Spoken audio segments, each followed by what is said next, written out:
The refugee colony had no walls. That was the first thing Admiral Kor Sava noticed when his invasion fleet dropped out of fold space above Lantera's pale blue moon. No defense grid, no orbital mines, no hardened satellite ring, no surface cannons tracking the sky with obedient menace. The settlement below spread across a warm valley like someone had poured light between the mountains and then decided not to protect it. White roofs, greenhouses, water towers, landing pads. Long communal roads drawn in soft arcs around fields that had only recently learned how to grow food. It looked to Sava less like a colony than a mistake. His flagship, the Dominion vessel Crown of Knives, held position over the northern hemisphere while 26 assault ships formed behind it. The rest of the Spear group stayed farther out, blocking any escape vector toward the jump limit. It was a clean deployment, efficient, textbook. The sort of operation instructors used to teach young officers that mercy colonies were only dangerous if you allowed yourself to think of them as innocent. Sava had never made that error. On his command deck, the tactical projection showed the colony's registration in cool yellow letters. Lantrra Resettlement Zone. Population 312,408. Protected under Human Administrative Guarantee. MULTI species civilian status. The last line made several of his officers shift with unease. Human Administrative Guarantee had become a fashionable phrase in the outer systems. A piece of diplomatic cloth thrown over places too poor to defend themselves and too embarrassing to abandon openly. Sava had spent 3 months studying those guarantees. He knew what they were: human committees, human supply contracts, human engineers fixing water systems, human teachers building language schools for children who had crossed too many borders to remember which anthem they were supposed to stand for. Useful things, perhaps soft things, the kind of things that made a population grateful and slow. Not military things. Signal, his first officer asked. Not yet, Sava said. He wanted 1 minute of silence before the opening transmission. He enjoyed that minute. Below him, the colony was waking into morning. Surface scans showed heat blooms in bakeries, school blocks, clinic domes, vehicle depots. 1,000 small beginnings visible to warships that had arrived too early to be seen. Then he cut off its sky. The Dominion Spear Group activated a communications curtain in the same instant. Lantera's civilian bands died. Long-range beacons died. Weather satellites went blind. The relay tower above the southern ridge attempted to push an emergency packet through the interference and burned out its own transmitter trying. In the command center below, human operators would be seeing static. Refugees would be reaching for personal devices and finding nothing. Somewhere a child would look up from breakfast because the adults had gone quiet. Sava let them have 12 seconds of that. Then he opened every surface channel, the curtain still controlled, and spoke to the colony. People of Lantera, he said, his voice translated into 32 registered languages. This territory is now under martial claim of the Arcathi Dominion. Remain inside your structures. Do not approach landing fields. Do not activate private vehicles. Compliance will preserve life. Resistance will alter our calculations. He closed the channel before anyone could answer. On the surface, in the valley's central operations hall, Myra Voss heard the message twice because the translation system repeated it in both Trade Standard and Basari, the language of the first refugee group she had worked with when the colony was still mud and prefabricated walls. She was not military. Her official title was Human Settlement Coordinator, which sounded grand until one understood that most of her job involved arguments about roofing panels, grain allocation, school schedules, generator repairs, and the impossible emotional geometry of putting 19 displaced peoples in one valley and asking them to become neighbors before winter. She had not slept properly in 4 days. At the moment the sky went silent, she was drinking bitter tea from a cracked cup and reviewing a request for 3 more medical translators in District 9. Then the Dominion voice filled the hall. The cup stayed in her hand. Around her, 50 people stopped working. Humans, Basari, Kel, Old Thren, 2 children from the Youth Messenger program who were too young to be in the operations hall and too useful for anyone to send away. The voice ended. Someone whispered, "Do we answer?" Myra set the cup down carefully. The old reflex rose inside her, the one trained into every human administrator who worked beyond the comfortable core worlds. First verify, then triage, then move. "No," she said, "we transmit. The tower is gone. Not that tower's." The room looked at her, only the humans understood immediately. One of TH. Zem, an engineer named Pavel, turned white around the mouth. "Myra," he said, "that is not for this. This is exactly for this." Below the operations hall, beneath the water reclamation stacks and the reinforced seed vault, Lantera held one thing that was not listed on any public colony registry. It was not a weapon. It was not a bunker. It was a black needle of human engineering sunk 300 meters into stone, powered by a sealed cell that had been checked once a month since the first tents landed in the valley.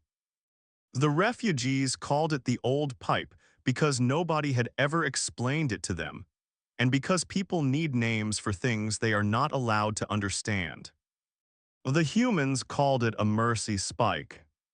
Pavel opened the authentication panel with hands that shook only once. Myra placed her palm on the reader. The system asked for a spoken phrase in a voice so soft it felt almost ashamed of itself. Myra said, "The shelter is breached." The spike woke. It did not fight the Dominion communications curtain or scream into the public lanes. It did something older and stranger. It fired a tight burst of compressed data through the planet's magnetic shear, down through rock, out along a deep space gravitational seam mapped by human surveyors 80 years earlier and marked in no database the Dominion had stolen. The message lasted less than half a second. Then the Mercy spike melted itself. Above the colony, Admiral Sava watched the first landing ship separate from the formation. 80,000 Dominion troops waited in armored carriers, not because Lantera needed that many. It did not. But he wanted the valley taken before panic could organize itself into resistance. He wanted the refugees processed before outside powers understood what had happened. Most of all, he wanted the humans removed quickly. Human administrators had a talent for making simple occupations morally expensive. "Any outgoing transmissions?" he asked. "None," the signals officer said. "Curtain is clean." Salva nodded. That was good. Clean mattered. The first assault wave entered atmosphere. In District 9, the sky began to hum. Nara heard it before she saw anything. She was 12 years old by Lantera registration, 14 by the calendar her mother still used from a homeworld that no longer appeared on school maps except in gray. She had been carrying breakfast trays across the clinic courtyard when every window in the district flashed silver.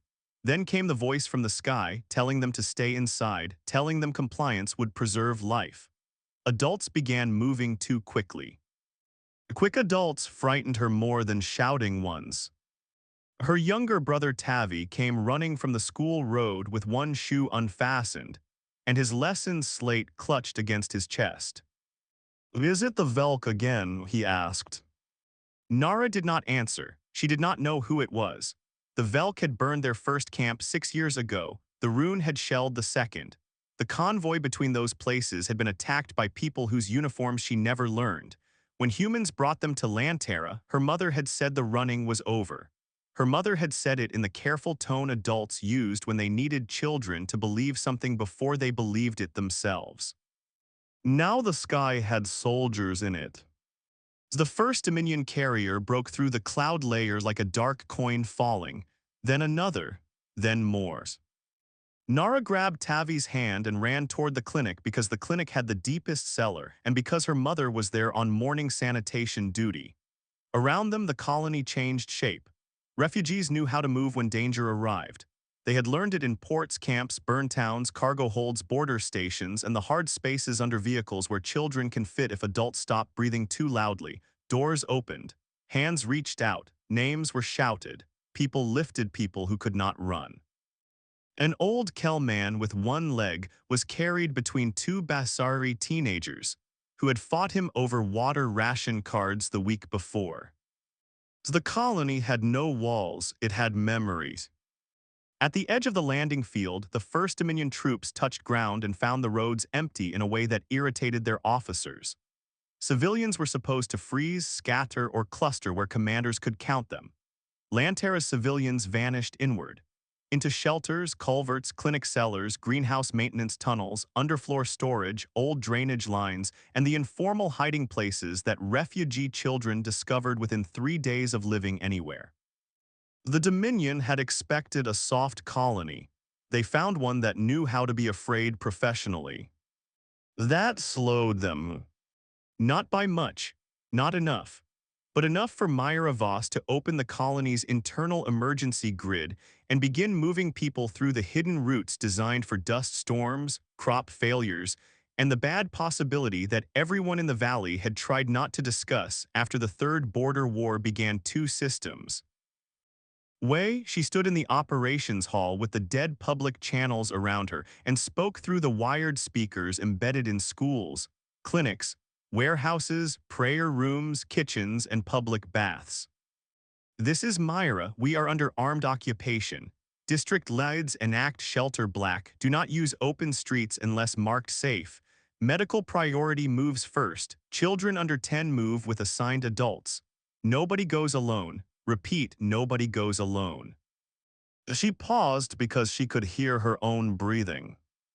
If you see Dominion soldiers, do not argue, do not plead, live first. We will do the rest after. In orbit, Admiral Sava received the first surface report 12 minutes later. Civilian concentration lower than projected. Administrative center not secured. Human coordinator not found. Several districts dark on thermal. Local guides unavailable. Troops encountering locked internal corridors and false route markings. One carrier delayed by a field of agricultural drones that had been reprogrammed to dump wet soil across the landing pads until the surface turned slick enough to overturn 2 assault walkers. Sava read the report without expression. Farm machines, his first officer said. Improvisation, Sava corrected. Expect more of it around humans. Should we increase force? No, increase discipline. He was not worried yet. A colony could inconvenience an invasion. It could not defeat one. He had not come to destroy Lantera. He had come to take it intact. Its population was leverage, its fields were supply, and its human guarantee was bait. The Dominion had lost influence for 30 years as refugee worlds moved into human-administered networks. Take one of those worlds cleanly, expose the guarantee as paper, and dozens more would reconsider where safety truly lived. That was the purpose. Not conquest, demonstration. Admiral Kor Sava intended to teach the outer systems that humanity could feed people but not shield them. That humans could build schools but not hold skies. That mercy, once surrounded by enough guns, became a contract waiting to be renegotiated. He was still thinking this when the first unknown object appeared at the edge of the system. It did not arrive with fold flare. It did not tear space open in the bright, arrogant way of modern warships. It was simply absent one moment and present the next, a black geometry hanging beyond the orbit of the outer ice world. Then another appeared beside it. Then 9 more. Then the display began to populate so quickly that the tactical system stopped labeling them individually and drew a dark crescent across the edge of the system. The signals officer leaned toward his screen. Admiral, he said. Sava turned. The crescent grew. 70 ships, 100, 200 more. They were not broadcasting identifiers. They were not lighting active sensors. They were not arranged in any formation Sava recognized. Their hulls absorbed scan pulses and returned almost nothing, as if the Dominion instruments were throwing questions into holes. They were large, many of them, larger than cruisers, some larger than carriers. Others were small and close-packed around the larger silhouettes, moving like knives tucked beneath a cloak. On the display, the system's primary star illuminated their edges for a fraction of a second. Black ships. Every officer on the command deck understood at the same time, but the first officer said it because fear often becomes more real when given language. Human vessels. Sava felt for the first time that morning a small internal correction. Not fear, not yet, a change in the math. How many? Still counting. Classifications. Unknown, no registry matches. The first officer's voice tightened. Admiral, they are inside our outer blockades. That was impossible. The Dominion Spear Group had sealed the jump vectors. Sava had placed scouts at every conventional entry lane. No fleet that large could arrive unobserved unless it had come from a direction no one used, through space no one considered navigable. Unless someone had mapped the dark between lanes. The largest human ship opened a channel. No face appeared, no flag, no dramatic music. Only a symbol white on black, a circle broken by a single vertical line like a door left open in a wall. A woman's voice spoke in trade standard. This is Admiral Selene Graves' Black Armada acting under the Human Refugee Shield Compact. Our Cathy Dominion vessels are in violation of protected civilian space. You have landed troops on a registered refugee colony. You have interrupted evacuation channels. You have placed civilians under armed coercion. Begin immediate withdrawal. Sava's first officer looked at him. The command deck was very quiet. Sava opened his own channel. This is Admiral Kor Sava of the Arcathy Dominion. Your claim is rejected. Lantera falls within contested frontier jurisdiction. Human administrative preference does not override Dominion security necessity. You have 3 minutes, Graves said. Sava's throat tightened with anger, not because of the threat, because she sounded tired. Or what? He asked. There was a pause, not long, enough for the whole command deck to feel it. Or the colony gets its sky back, Graves said. The channel closed. The first minute passed in urgent analysis. The Dominion Tactical Network tried to resolve the Black Armada's formation and failed. Scan pulses came back bent, delayed, or swallowed. Sava ordered 30 warships to burn hard toward intercept, placing them between the human crescent and Lantera. The Black Armada did not speed up. The second minute brought worse surface reports. Lantera's shelters held. Human administrators flooded service tunnels with false heat blooms. Dominion troops had seized 3 schools and found them empty except for handwritten signs reminding anyone entering to wipe their feet because children used those rooms. The third minute began. Admiral Graves did not count down. That unsettled Sava more than if she had. At exactly 3 minutes, the Black Armada unfolded. The dark crescent split into layers. The outer ships stayed still, silent anchors in the deep system. The middle ships vanished from scans not by jumping away but by becoming harder to notice than the background radiation. The inner ships accelerated with sudden, brutal grace. No formation lights, no engine bloom, no broadside declaration. They moved as if the space between them and Lantera had already agreed to be crossed. Dominion interceptors fired first. Their missiles launched in disciplined waves, hundreds of bright points curving toward the incoming black ships. Half lost guidance within 5 seconds. A quarter turned gently and locked onto empty coordinates. The rest struck fields of black static that appeared ahead of the Armada like sheets of night.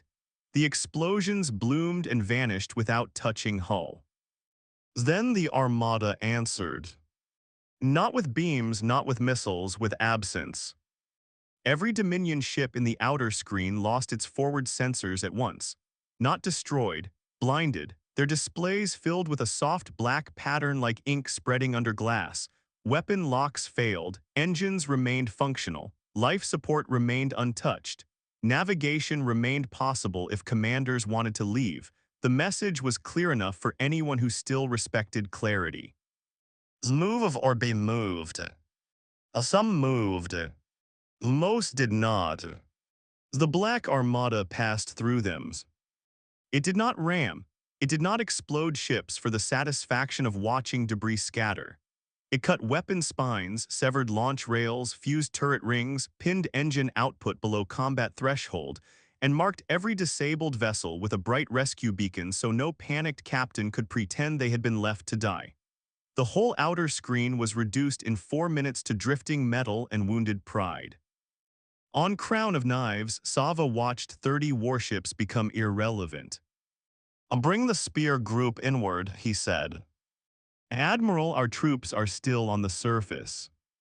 Then they will appreciate our urgency. His voice was cold enough that no one answered. Below, in District 9, Nara and Tavi were in the clinic cellar with 200 other people when the ceiling speakers crackled. The Dominion curtain still smothered the open bands, but the wired colony grid carried Myra's voice in fragments. Shelter black holds, medical teams report through line 3, do not surface. Repeat, do not surface. Then another sound came through, not Myra, a human voice Nara did not know. Lantera, this is Black Armada Recovery Command. We have received your breach call. Stay sheltered. Mark injured with blue tags if available. If you can hear this, you are not alone. Well, the cellar changed. Nothing physical moved. The walls remained damp. The air still smelled of fear, antiseptic, and too many bodies in too little space. Dominion footsteps still passed above them, but something in the adults shifted. The same people who had been counting exits with their eyes began looking at one another. A Basari grandmother who had been rocking without sound stopped rocking. Tavi lifted his head from Nara's shoulder. Who is that? He whispered. Nara had heard stories. Refugee colonies run on food, rumor, and the need to believe that somewhere there is a power that hates the people who burn camps. She had heard of black human ships that answered distress calls no one else heard. Adults said those stories were exaggerated. Adults always said that about the stories they wanted to be true. I think, Nara whispered, it is the scary humans. On the landing field, Dominion Captain Relvanik heard the same transmission through a captured speaker and felt his soldiers hear it with him.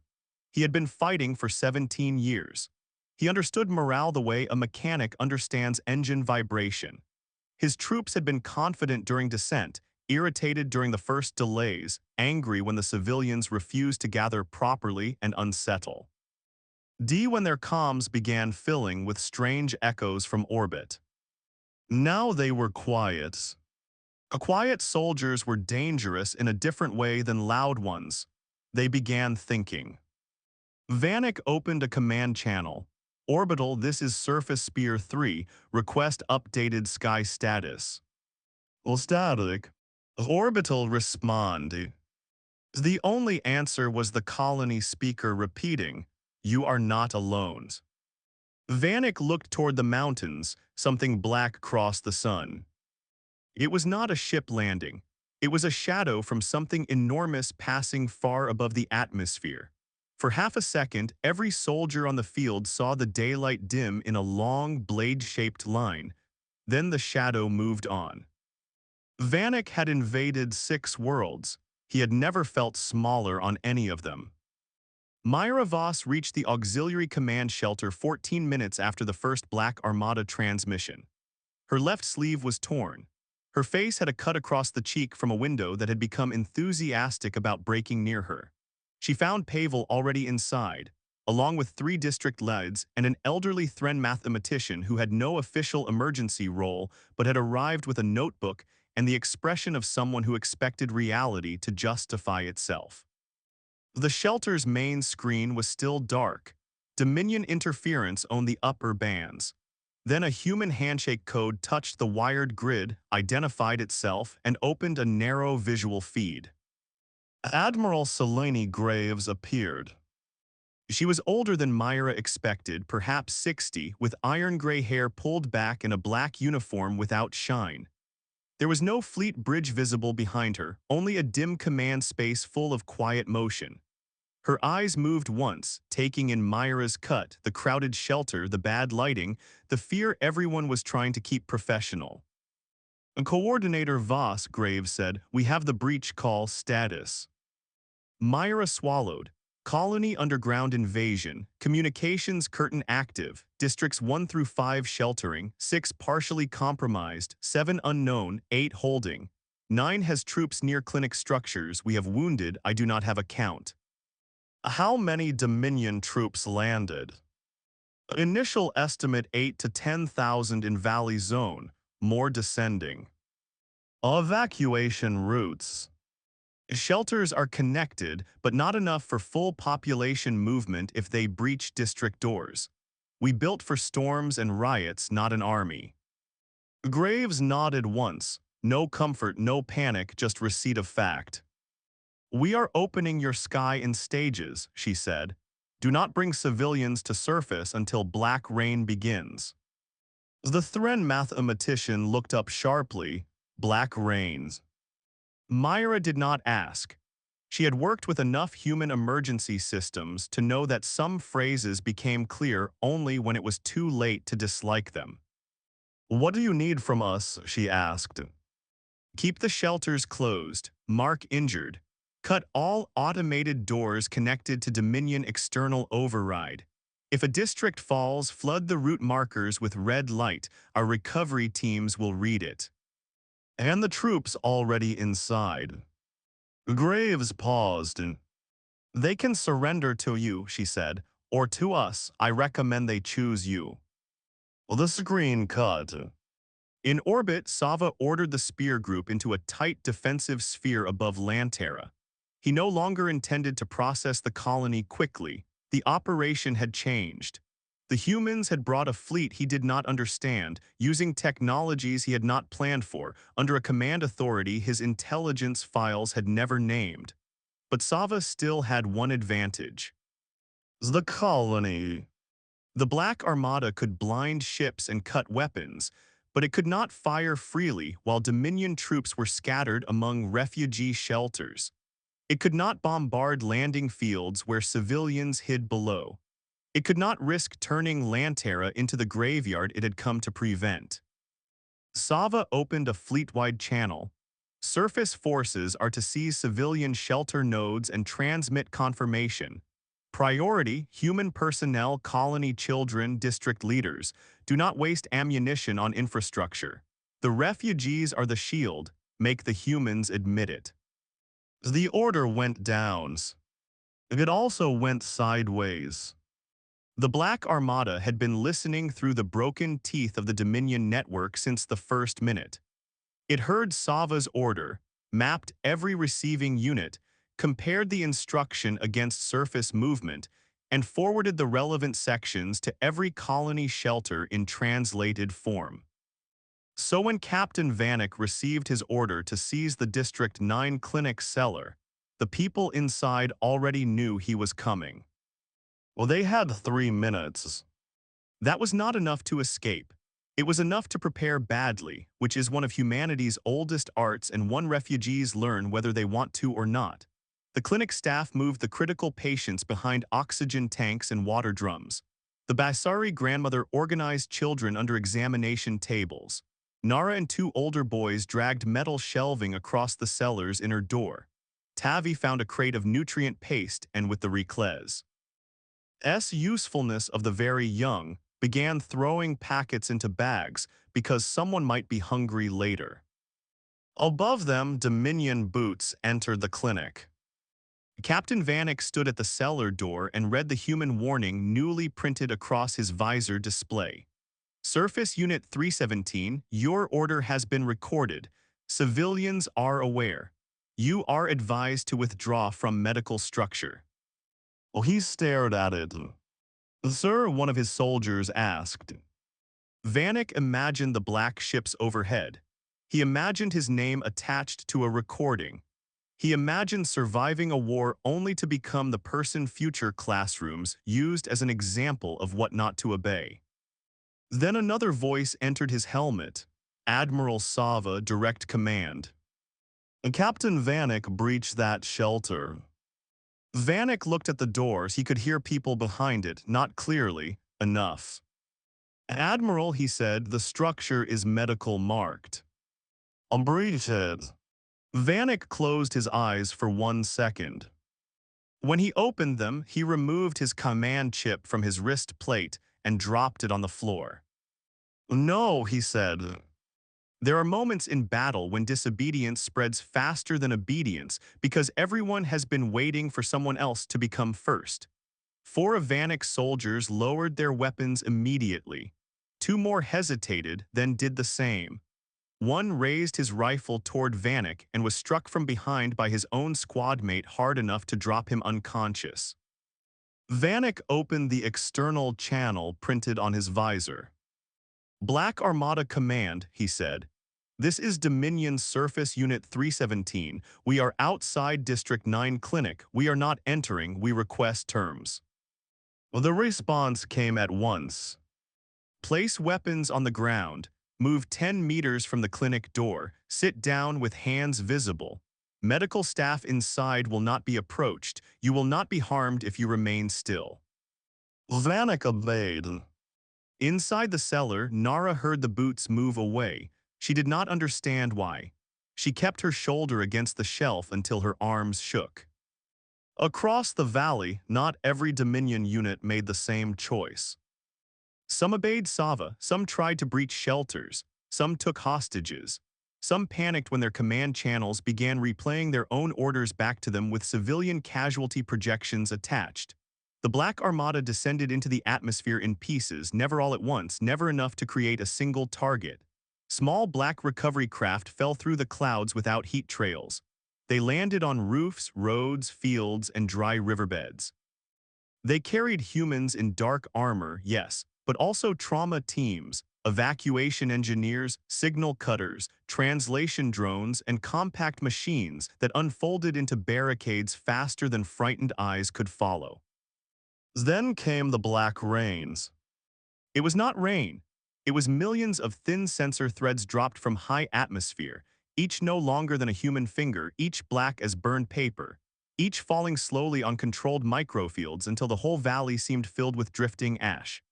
They stuck to rooftops, vehicles, armor plates, weapons, trees, road signs, Dominion helmets, abandoned breakfast tables, greenhouse glass, and the shoulders of children peering through cracks in shelter shutters.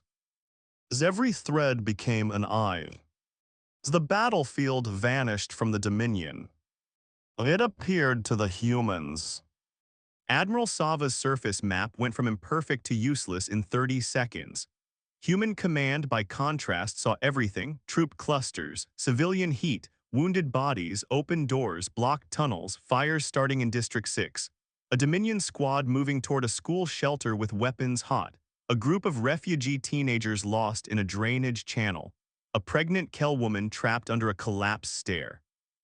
Captain Vanek and 31 soldiers sitting very still outside the District 9 clinic, surrounded by black threads, looking like men who had chosen the least terrible remaining future.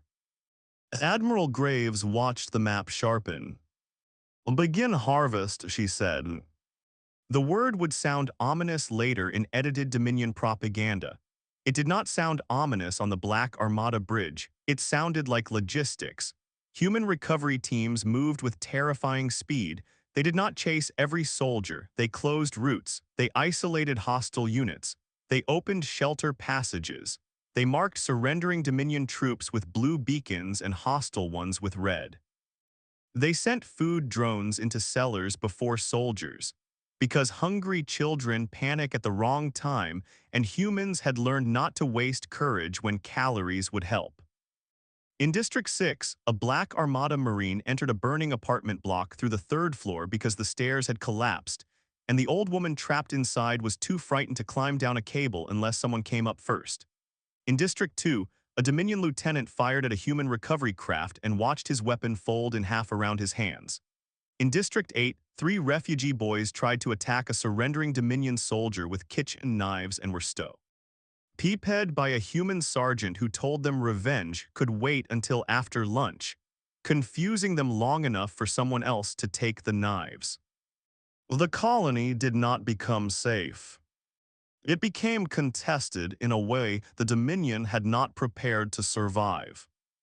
In orbit, Sava ordered Crown of Knives to target the main settlement reservoir. His first officer stared at him. As Admiral, they are using restraint because the colony lives, Sava said. Remove the assumption. The first officer did not move. Sava turned slowly. You heard me. Yes, the first officer said, but his hand stayed away from the command keys. Sava understood then that the Black Armada had done something worse than disable his ships. It had made his own officers imagine the record that would remain. The threads falling over the colony were not only censors, they were witnesses.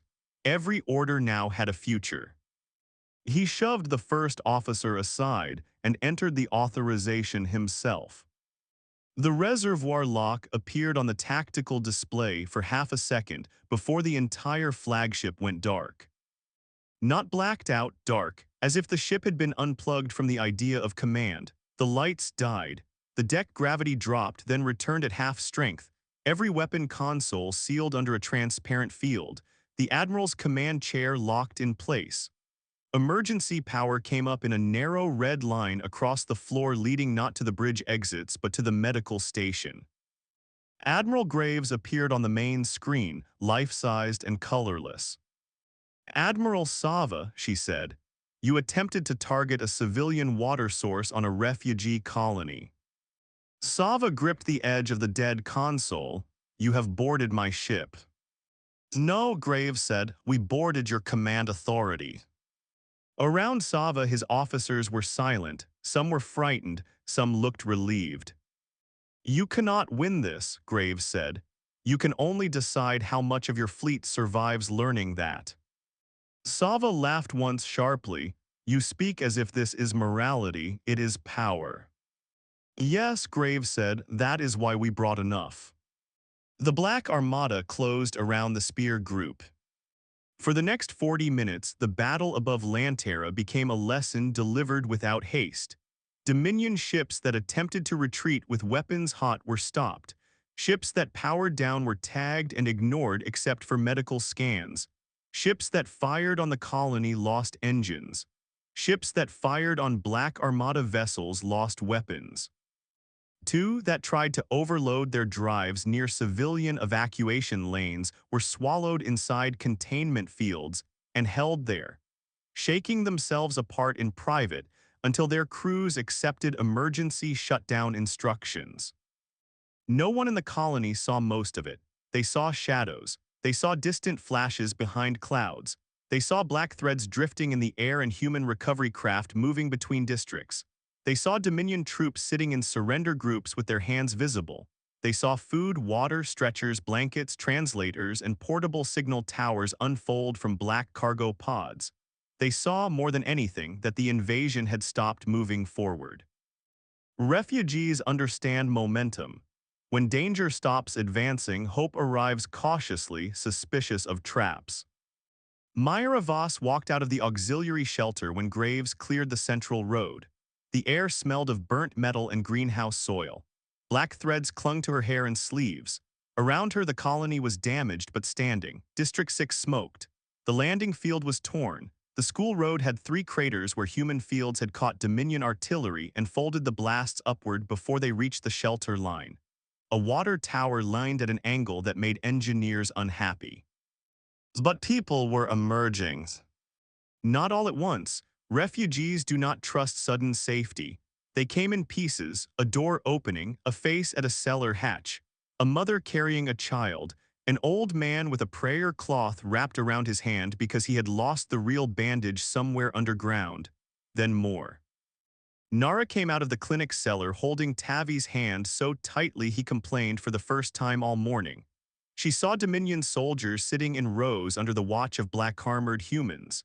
She saw Captain Vanek among them, helmet off, eyes lowered. She saw a human medic kneeling in front of a wounded Dominion trooper, wrapping a burn with steady hands.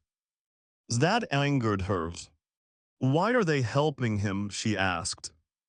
Her mother, who had survived 3 camps and had the tired wisdom of someone who hated simple answers, because simple answers had so often tried to kill them, looked at the medic for a long moment.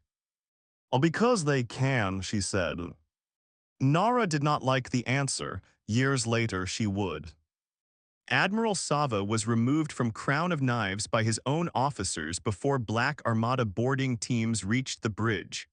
The first officer, whose name was Il Corin, transmitted a surrender offer on an open channel with his hands visible and his voice shaking only at the end. He stated that the Spear Group would power down weapons, submit to inspection, and comply with humanitarian withdrawal from Lantera orbit. He also stated very carefully that Admiral Sava had been relieved for unlawful targeting of civilian infrastructure. Graves accepted. She did not praise him, that was not her way. She simply said, "Record received, keep your people still and they will live." By evening, the Dominion Spear Group had ceased to exist as an invasion force. Its ships remained in orbit, disarmed and tagged. Its wounded were treated. Its officers were separated by command responsibility. Its surface troops were counted, scanned, fed, and placed behind temporary barriers that faced away from the colony so the refugees did not have to look at them unless necessary. The Black Armada landed only one large vessel. It came down after sunset when the fires were out and the emergency towers were broadcasting again. It descended beyond the northern fields, so large that the valley seemed to tilt toward it. Its hull carried no bright markings, only the same white broken circle shown in the first transmission. As it settled, panels opened along its side and revealed not weapons, but decks of evacuation bays, medical wards, water processors, mobile kitchens, repair crawlers, and sleeping modules. A warship shaped like a city that had learned to travel without lights. While the refugees stared. Myra stood at the edge of the field as Admiral Graves walked down the ramp. Up close, Graves looked more exhausted than Myth should be allowed to look. Her uniform was plain. Her boots were dusty by the time she reached Myra. For a moment, neither woman spoke. Above them, the black threads continued to fall, slower now, harmless, making the sunset look as if night had decided to arrive in fragments. "How bad?" Graves asked. Myra looked back at the valley. "Too early. Hundreds injured, some dead, District 6 is damaged, reservoir intact, food stores mostly safe. We have missing lists coming in from every shelter." Graves nodded. "We brought search teams." "As I know. We brought temporary housings." "As I know. We brought school packets too." That almost broke Myra. Not the ships, not the rescue, school packets. The obscene tenderness of planning for children to need lessons after the morning they had just survived. She looked away until her face obeyed her again. "The Dominion thought the guarantee was symbolic," Myra said. Graves looked up at her black ship. "It is symbolic." Myra blinked. "Symbols matter," Graves said, "but we learned a long time ago not to leave them undefended." The first full broadcast from Lantera went out 6 hours after the invasion began. Not from Earth, not from the Council. From the colony's own central road, where a temporary tower stood beside a cracked water fountain and several hundred refugees gathered behind the camera. Myra Voss spoke first. She gave casualty numbers, shelter status, medical needs, and instructions for families trying to locate missing relatives. Her voice steadied again because work remained. Then Admiral Graves spoke. She did not threaten the Dominion. That disappointed several news networks and frightened the Dominion more than a threat would have. "Lantera remains under human refugee guarantee," she said. "The guarantee is not a flag for ceremonies, it is an obligation. The Arcathi Dominion tested that obligation today and received an answer. Any displaced civilian population under our shield should understand the same answer applies to you. Any power considering similar action should understand that the Black Armada does not defend territory. It defends people. People move, so do we. That was all. The phrase moved faster than the battle footage. It defends people, people move, so do we. Outer colonies painted it on water tanks. Refugee ships scratched it into bulkheads. The Galactic Council called for an emergency debate on mobile humanitarian defense fleets, which produced 12 hours of speeches and no useful verbs. The Dominion called the broadcast propaganda until its surrendered officers admitted the Black Armada had treated their wounded better than their commanders had treated civilians. The refugees of Lantera rebuilt quickly, then slowly.